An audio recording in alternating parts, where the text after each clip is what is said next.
Hello po, ako po si Kristan Sabal at ito pong aking output number 2. So, pag sinabi po kasing disiplina, may mga iba't ibang uri po kasi ng pagdidisiplina tulad ng ano po, like didisiplinahin mo siya sa pamamagitan po ng pag-follow, ganyan. So, ang mga batas po laban sa tradisyonal na pagdidisiplina tulad ng pamamalo ay naglalayong protektahan ang mga bata mula sa pisikal at emosyonal po na pinsala.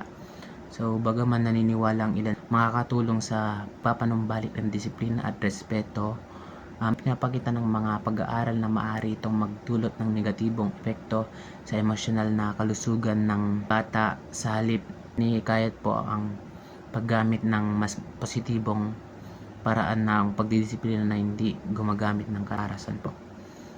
Like, didisiplinahin mo po siya about sa salita lang po, positive words, ganun po. Kaya sa didisiplinahin mo po siya sa maras na bagay, ganun po. Baka yung bata po na yan is magkaroon ng trauma, like ganun po.